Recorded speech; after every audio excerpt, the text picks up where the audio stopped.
ಶಿವಂ associate ಮಾಲೀಕ arrest ಪ್ರಕರಣಕ್ಕೆ ಸಂಬಂಧಪಟ್ಟಂತೆ ಮಾಳಮಾರುತಿ ಠಾಣೆಗೆ ಪೊಲೀಸ್ ಕಮಿಷನರ್ ಎಂಟ್ರಿ ಕೊಟ್ಟಿದ್ದಾರೆ. ಪೊಲೀಸ್ ಕಮಿಷನರ್ ಭೂಷಣ್ ಬೋರಸೆ ಈಗ ಆಗಮಿಸಿದ್ದಾರೆ. ನಿನ್ನೆ ತನಕ ತನಿಖಾ ಅಧಿಕಾರಿಗಳು ಎಸಿಪಿ ಸಂತೋಷ್ ಸತ್ಯನಾಯಕ ವಿಚಾರಣೆಯನ್ನ ನಡೆಸಿದರು. ಇಂದು ಸೀಸ್ ಮಾಡಿರೋ ಕಚೇರಿಗಳ ಪಂಚನಾಮೆಯನ್ನ ನಡೆಸಲು ಮುಂದಾಗ್ತಾರೆ. ಮಧ್ಯಾಹ್ನ ಕೋರ್ಟ್ ಮುಂದೆ ಹಾಜರುಪಡಿಸುವ ಪೊಲೀಸರು.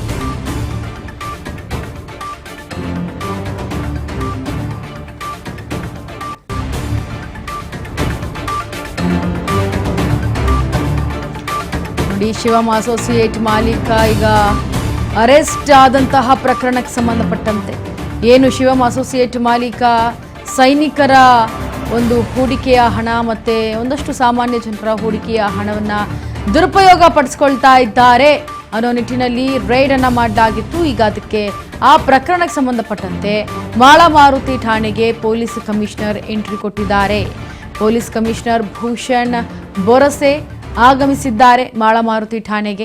ಯಾಕೆಂದರೆ ಶಿವಂ ಅಸೋಸಿಯೇಟ್ ಮಾಲೀಕನನ್ನ ಅರೆಸ್ಟ್ ಮಾಡಲಾಗಿತ್ತು. ಈ ಪ್ರಕರಣಕ್ಕೆ ಸಂಬಂಧಪಟ್ಟಂತೆ ಏಕಾಏಕಿ ಈಗ ಪೊಲೀಸ್ ಕಮಿಷನರ್ ಭೂಷಣ್ ಆಗಮಿಸಿದ್ದಾರೆ. ನಿನ್ನೆ ತನಿಖಾಧಿಕಾರಿ ಎಸಿಪಿ ಸಂತೋಷ್ ಸತ್ಯನಾಯಕ ವಿಚಾರಣೆಯನ್ನು ನಡೆಸಿದ್ರು. ಏನು ಶಿವಂ ಅಸೋಸಿಯೇಟ್ ಮಾಲೀಕನಿಗೆ ಒಂದಷ್ಟು ಚಾರ್ಜ್ ನಡೆದಿತ್ತು. ಇದಾದ ನಂತರ ಇವತ್ತು ಸೀಸ್ ಮಾಡಿರುವಂತಹ ಕಚೇರಿಗಳ ಪಂಚನಾಮೆಯನ್ನು ನಡೆಸ್ತಾರೆ. ಅದಾದ ನಂತರ ಮಧ್ಯಾಹ್ನ ಕೋರ್ಟ್ ಮುಂದೆ ಹಾಜರುಪಡಿಸ್ತಾರೆ ಪೊಲೀಸರು. ಈ ಪ್ರಕರಣದ ತನಿಖೆಯನ್ನು ಇನ್ನೂ ಕೂಡ ಮಾಡ್ತಾ ಇದ್ದಾರೆ. ಸದ್ಯ ಈ ಪ್ರಕರಣದ ತನಿಖೆಯಲ್ಲಿ ಎಷ್ಟು ಗೊತ್ತಾಗಿದೆಯೋ ಅಷ್ಟನ್ನು ಮಾತ್ರ ಈಗ ಕೋರ್ಟ್ ಮುಂದೆ ಹಾಜರುಪಡಿಸೋದಕ್ಕೆ ಪೊಲೀಸರು ಕೂಡ ಎಲ್ಲ ರೀತಿಯ ಸಕಲ ಸಿದ್ಧತೆಗಳನ್ನು ಮಾಡಿಕೊಂಡಿದ್ದಾರೆ. ಇವತ್ತು ಮಧ್ಯಾಹ್ನ ಕೋರ್ಟ್ ಮುಂದೆ ಹಾಜರುಪಡಿಸ್ತಾರೆ. ಇವತ್ತು ಸೀಸ್ ಮಾಡಿರುವಂತಹ ಕಚೇರಿಗಳ ಪಂಚನಾಮೆಯನ್ನು ಕೂಡ ಮಾಡ್ತಾರೆ.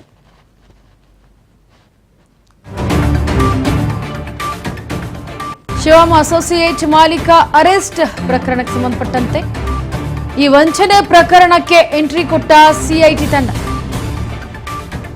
ಮಾಳಮಾರುತಿ ಪೊಲೀಸ್ ಠಾಣೆಗೆ ಸಿಐಟಿ ತಂಡ ಭೇಟಿ.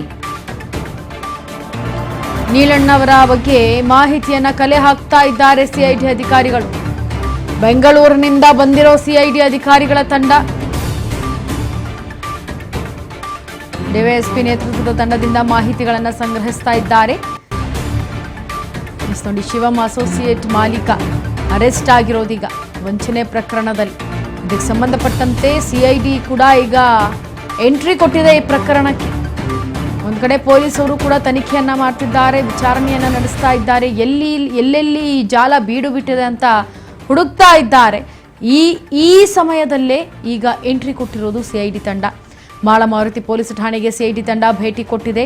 ನೀಲಣ್ಣನವರ ಬಗ್ಗೆ ಮಾಹಿತಿಯನ್ನ ಕಲೆ ಹಾಕ್ತಾ ಇದೆ. ಎಲ್ಲೆಲ್ಲಿ ಆನ್ಲೈನ್ ಮುಖಾಂತರ ಟ್ರಾನ್ಸಾಕ್ಷನ್ ಆಗಿದೆ, ಎಷ್ಟು ಹೂಡಿಕೆಯನ್ನ ಮಾಡಿದ್ದ ಹಣವನ್ನ ಬೇರೆ ಕಡೆ ಆನ್ಲೈನಲ್ಲಿ ಬೆಟ್ಟಿಂಗ್ ಆ್ಯಪ್ಗಳಾಗಿರ್ಬೋದು ಅಥವಾ ಬೇರೆ ಬೇರೆ ಆ್ಯಪ್ಗಳಿಗೆ ಟ್ರಾನ್ಸಾಕ್ಷನ್ ಮಾಡಿದ್ದಾರೆ, ಎಲ್ಲವನ್ನೂ ಕೂಡ ಈಗ ಕುಲಂಕುಷವಾಗಿ ತನಿಖೆಯನ್ನ ಮಾಡಿ ಅವರದ್ದೇ ಆದಂತಹ ಆ್ಯಂಗಲ್ನಲ್ಲಿ ಸಿಐಡಿ ತಂಡ ಈಗ ತನಿಖೆ ಮಾಡೋದಕ್ಕೆ ಮುಂದಾಗುತ್ತೆ. ಇನ್ನೂ ಏನಾದರೂ ಬೇರೆ ಬೇರೆ ಲಿಂಕ್ ಏನಾದರೂ ಇದೆಯಾ ಅನ್ನೋದನ್ನ ತನಿಖೆ ಮಾಡೋದಕ್ಕೆ ಈಗ ಸಿಐಡಿ ತಂಡ ಅಖಾಡಕ್ಕೆ ಇಳಿತಾ ಇದೆ.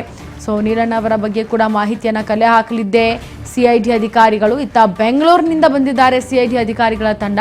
ಡಿವೈಎಸ್ಪಿ ನೇತೃತ್ವದ ತಂಡದಿಂದ ಮಾಹಿತಿಗಳನ್ನು ಈಗ ಆಲ್ರೆಡಿ ಸಂಗ್ರಹಿಸಿಕೊಳ್ಳಲಾಗ್ತಾ ಇದೆ. ಕಾದು ನೋಡಬೇಕಾಗತ್ತೆ ಎಷ್ಟರ ಮಟ್ಟಿಗೆ ಲಿಂಕ್ ಇದೆ, ಎಲ್ಲೆಲ್ಲಿ ಹಣವನ್ನು ಅಕ್ರಮವಾಗಿ ಬಳಸಿಕೊಳ್ಳಲಾಗಿದೆ, ಎಲ್ಲೆಲ್ಲಿಂದ ಅಕ್ರಮವಾಗಿ ಹಣ ಬರ್ತಾ ಇದೆ. ಜೊತೆಗೆ ಇವರಿಗೆ ಸಂಬಂಧಪಟ್ಟಂಥ 4 ಬ್ಯಾಂಕ್ ಅಕೌಂಟ್ಗಳನ್ನು ಈಗ ಸೀಸ್ ಮಾಡಲಾಗಿದೆ. ಮೊಬೈಲನ್ನು ಜಪ್ತಿ ಮಾಡ್ಕೊಂಡಿದ್ದಾರೆ. ಎಲ್ಲವನ್ನೂ ಕೂಡ ಗಮನಿಸಬೇಕಾಗತ್ತೆ ಅಂತ ಹೇಳಿ ಎಲ್ಲೆಲ್ಲಿ ಜಾಲ ಇದೆ ಅದನ್ನೆಲ್ಲವನ್ನೂ ಕೂಡ ಹುಡುಕುವಂಥ ಪ್ರಯತ್ನವನ್ನು ಮಾಡ್ತಿದ್ದಾರೆ.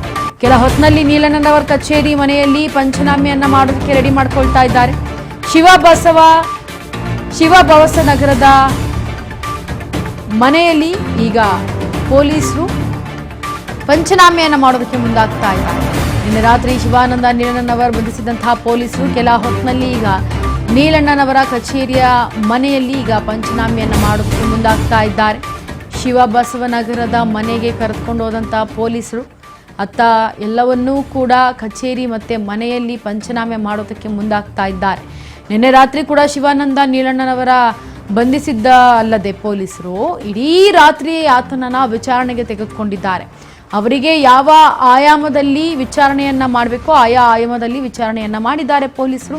ಒಂದಷ್ಟು ಮಾಹಿತಿಗಳನ್ನು ಸಂಗ್ರಹಿಸಿಕೊಂಡು ಇವತ್ತು ಕೋರ್ಟ್ ಮುಂದೆ ಹಾಜರುಪಡಿಸುವಂತಹ ತಯಾರಿಯನ್ನು ನಡೆಸ್ಕೊಂಡಿದ್ದಾರೆ. ಈಗೇನು ಸೀಸ್ ಮಾಡಿದ್ದಾರೆ ಮೊಬೈಲನ್ನು, ಜೊತೆಗೆ ಅವ್ರು ಬಳಸ್ತಾ ಇದ್ದಂತಹ ಲ್ಯಾಪ್ಟಾಪ್ ಆಗಿರ್ಬೋದು, ಜೊತೆಗೆ ಎಷ್ಟು 4 ಅಕೌಂಟ್ಗಳನ್ನು ಬಳಸ್ತಾ ಇದ್ರು, ಆ ಅಕೌಂಟ್ಗಳ ಟ್ರಾನ್ಸಾಕ್ಷನ್, ಜೊತೆಗೆ ಈ ಅಕೌಂಟನ್ನು ಈಗ ಸದ್ಯಕ್ಕೆ ಯಾವುದೇ ಟ್ರಾನ್ಸಾಕ್ಷನ್ ಅಥವಾ ಯಾವುದೇ ಇನ್ಕಮಿಂಗು ಔಟ್ಗೋಯಿಂಗ್ ಆಗಬಾರ್ದು ಅಂತೇಳಿ ಅದನ್ನು ಸೀಸ್ ಮಾಡಲಾಗಿದೆ, ಜಪ್ತಿ ಮಾಡಿಕೊಂಡಿದ್ದಾರೆ. ಹೀಗೆ ಕೆಲವೊಂದು ಏನು ಅಕ್ರಮವಾಗಿ ನಡೆಸಿದ್ದಾರೆ ಅಂತ ಹೇಳಲಾಗ್ತಾ ಇದೆ, ಅದಕ್ಕೆ ಸಂಬಂಧಪಟ್ಟಂತೆ ತನಿಖೆಯನ್ನು ಮಾಡೋದಕ್ಕೆ ಎಲ್ಲವನ್ನೂ ಕೂಡ ಸೀಸ್ ಮಾಡಿ ಇಟ್ಕೊಂಡಿದ್ದಾರೆ. ಕಾದು ನೋಡಬೇಕಾಗುತ್ತೆ ಯಾವುದೇ ರೀತಿ ಬೆಳವಣಿಗೆಗಳಾಗುತ್ತೆ ಈ ಒಂದು ಪ್ರಕರಣದಲ್ಲಿ ಅಂತ. ಇನ್ನು ಇಡೀ ರಾತ್ರಿ ನಿನ್ನೆ ಅರೆಸ್ಟ್ ಆಗಿರೋದು, ನಿನ್ನೆನೇ ರೈಡ್ ಆಗಿದ್ದು, ಕಚೇರಿಗಳು ಮನೆಗಳ ಮೇಲೆ ರೈಡ್ ಆಗಿರೋದು, ಅಲ್ಲಿ ಸಿಕ್ಕಂತಹ ವಸ್ತುಗಳನ್ನು ಜಪ್ತಿ ಮಾಡಲಾಗಿತ್ತು.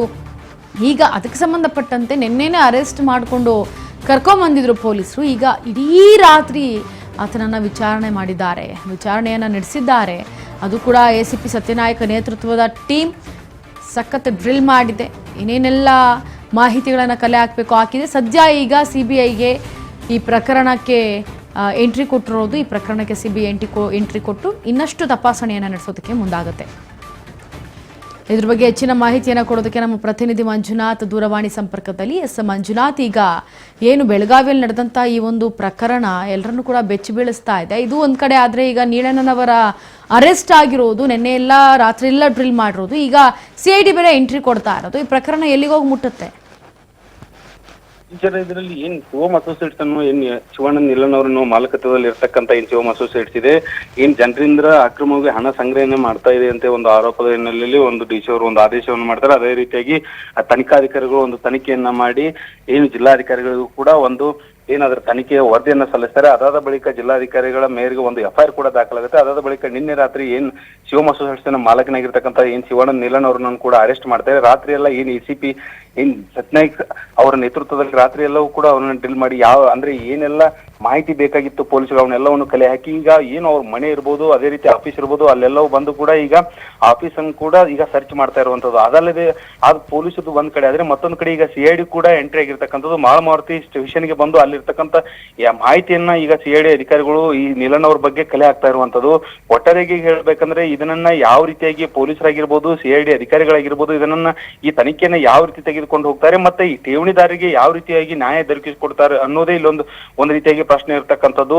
ಇದು ಎಲ್ಲವೂ ಕೂಡ ಈ ಠೇವಣಿದಾರರಿಗೆ ಈ ರೀತಿ ಆಗಿದ್ರಿಂದ ಒಂದ್ ರೀತಿಯಾಗಿ ಆತಂಕದಲ್ಲಿ ಇರ್ತಕ್ಕಂಥದ್ದು. ಒಟ್ಟಾರೆಯಾಗಿ ಇದಕ್ಕೆ ಒಂದು ಪರಿಹಾರ ಸಿಗಬೇಕಂದ್ರೆ ಈಗ ಏನು ಅಧಿಕಾರಿಗಳೇನಿದ್ರೆ ಅಧಿಕಾರಿಗಳೇನೆ ಇದಕ್ಕೊಂದು ನ್ಯಾಯವನ್ನ ಠೇವಣಿದಾರರಿಗೆ ದೊರಕಿಸಿಕೊಡ್ಬೇಕಾಗಿದ್ದರಿಂದ ಇದನ್ನ CID ಅಧಿಕಾರಿಗಳು ಅತ್ಯಂತ ಸೂಕ್ಷ್ಮವಾಗಿ ಹ್ಯಾಂಡಲ್ ಮಾಡಿದ್ರೆ ಮಾತ್ರ ಏನು ಈ ಪ್ರಕರಣ ಏನಿದೆ ಬೆಳಕಿಗೆ ಮತ್ತೆ ಅಂದ್ರೆ ಅದ್ರ ಸತ್ಯಾಸತ್ಯತೆ ಗೊತ್ತಾಗಿ ಅಲ್ಲಿ ಠೇವಣಿದಾರಿಗೂ ಕೂಡ ನ್ಯಾಯ ಸಿಗುವಂತ ಎಲ್ಲವೂ ಲಕ್ಷಣಗಳು ಇರ್ತಕ್ಕಂಥದ್ದು. ಇಂಚರ ಮಂಜುನಾಥ್, ಇನ್ನ ಮಧ್ಯಾಹ್ನ ಕೋರ್ಟ್ ಮುಂದೆ ಹಾಜರುಪಡಿಸೋದಕ್ಕೆ ಸಿದ್ಧತೆ ಮಾಡ್ಕೊಂಡಿದ್ದಾರಲ್ಲ, ಅದು ಹೇಗಿದೆ ಅಂತ?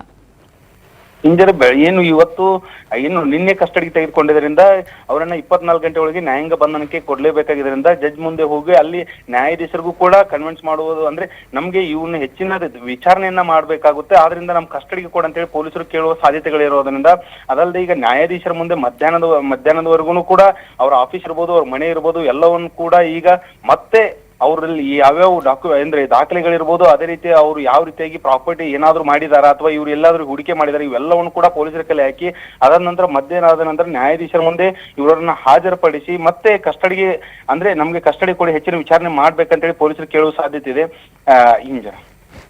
ಮಂಜುನಾಥ್, ಇನ್ನ ಈ ಪ್ರಕರಣಕ್ಕೆ CID ಎಂಟ್ರಿ ಕೊಟ್ಟಿದ್ಯಲ್ವಾ, ಹಾಗಾಗಿ ಬೇರೆ ಏನಾದ್ರೂ ಅಂತಾರಾಷ್ಟ್ರೀಯ ಮಟ್ಟದಲ್ಲಿ ಲಿಂಕ್ ಇರೋದೇನಾದ್ರೂ ಗೊತ್ತಾಗಬಹುದಾ? ಇದರಲ್ಲಿ ಪ್ರಮುಖವಾಗಿ ಏನು ಜನಸಾಮಾನ್ಯರ ಹಣ ಅಂದ್ರೆ 4,500 ಕೋಟಿ ಅಂದ್ರೆ ವಂಚನೆ ಆಗಿರತಕ್ಕಂಥದ್ದು ಒಂದು ರೀತಿಯಾಗಿ ದೊಡ್ಡ ಅಂದ್ರೆ ಅಮೌಂಟ್ ದೊಡ್ಡದಾಗಿರೋದ್ರಿಂದ ಇದರಲ್ಲಿ CID ಅಧಿಕಾರಿಗಳು ಅಂದ್ರೆ ಇದು ಒಂದೇ ಸ್ಟೇಟ್ ದಲ್ಲಿ ಈ ರೀತಿಯಾಗಿ ಮಾಡಿರ್ತಕ್ಕಂಥದ್ದಲ್ಲ, ಮಹಾರಾಷ್ಟ್ರದಲ್ಲೂ ಕೂಡ ಇನ್ವೆಸ್ಟರ್ ಇದ್ದಾರೆ, ಅದೇ ರೀತಿ ಗೋವಾದಲ್ಲಿ ಇರ್ತಕ್ಕಂಥ ಇರೋದ್ರಿಂದ ಇದನ್ನ CIDಗಳು ಅಂದ್ರೆ ಸರಿಯಾಗಿ ಇಂಚಿಂಚು ಮಾಹಿತಿ ತೆಗೆದು ಅವನು ಎಲ್ಲೆಲ್ಲಿ ಅಂದ್ರೆ ಬಂಡವಾಳ ಎಲ್ಲೆಲ್ಲಿ ಹಾಕಿದಾನೆ ಎಲ್ಲವನ್ನು ಕೂಡ ಸಂಗ್ರಹಿಸಿ ಅದನ್ನ ಸರ್ಕಾರಕ್ಕೆ ಒಂದು ಮಾಹಿತಿಯನ್ನು ಕೊಟ್ಟ ನಂತರ ಅದಾದ ಏನಲ್ಲಿ ಠೇವಣಿದಾರಿದ್ದಾರೆ ಅವ್ರಿಗೆ ಮಾತ್ರ ಇದು ದೊರಕಲಿದೆ. ಆದ್ರೆ ಈಗ ಸದ್ಯ ಹೇಳ್ತಾ ಇರುವಂತದ್ದು ಯಾವುದೇ ರೀತಿಯಾದಂತ ಇವೊಂದು ಅಂದ್ರೆ ಶಿವಾನಂದ್ ನಿಲನ್ ಅವರದು ಅಂದ್ರೆ ದೊಡ್ಡದಂತ ಕಾರ್ಯಕ್ರಮಗಳನ್ನ ಮಾಡೋದು, ಅದ್ರ ಮುಖಾಂತರ ಜನರನ್ನ ಸೆಳೆಯೋದು, ಆ ಸೆಳೆದಿರ್ತ ಜನರಿಂದ ಮತ್ತೆ ಅಂದ್ರೆ ಇವ್ನು ಅಂದ್ರೆ ದೊಡ್ಡ ಅಂದ್ರೆ ವ್ಯಕ್ತಿ ಅಂತ ತೋರಿಸ್ಕೊಂಡು ಆನಂತರ ಹಣವನ್ನ ತೆಗೆದುಕೊಳ್ತಾ ಇದ್ದ ಅನ್ನುವಂತ ಮಾಹಿತಿ ಇರ್ತಕ್ಕಂಥದ್ದು ಪೊಲೀಸರಿಗೆ. ಇದನ್ನೆಲ್ಲವೂ ಕೂಡ CID ಅವರು ಅಂದ್ರೆ ಸರಿಯಾಗಿ ತನಿಖೆ ಮಾಡಿದ್ರೆ ಮಾತ್ರ ಈಗೇನು ಮಹಾರಾಷ್ಟ್ರ ಇರ್ಬೋದು, ಅದೇ ರೀತಿ ಗೋವಾ ಇರ್ಬೋದು, ಕರ್ನಾಟಕದ ಜನರು ಎಲ್ಲರೂ ಹೂಡಿಕೆ ಮಾಡೋದ್ರಿಂದ ಇದೊಂದು ರೀತಿಯಾಗಿ ಅತ್ಯಂತ ಸೂಕ್ಷ್ಮವಾಗಿ ಪ್ರಕರಣವನ್ನ ಪ್ರಕರಣವನ್ನ ಅಂದ್ರೆ ಸರ್ಕಾರವು ಕೂಡ ಇದನ್ನ ಗಂಭೀರವಾಗಿ ಪರಿಗಣಿಸೋದ್ರಿಂದ ಎಲ್ಲೋ ಒಂದು ರೀತಿಯಾಗಿ ಠೇವಣಿದಾರರಿಗೆ ನ್ಯಾಯ ಸಿಗುತ್ತೆ ಅನ್ನೋ ಭರವಸೆ ಕೂಡ ಇರತಕ್ಕಂಥದ್ದು Inchara. S Manjunath, thank you so much ನಿಮ್ಮೆಲ್ಲ ಮಾಹಿತಿಗಾಗಿ. Thank you.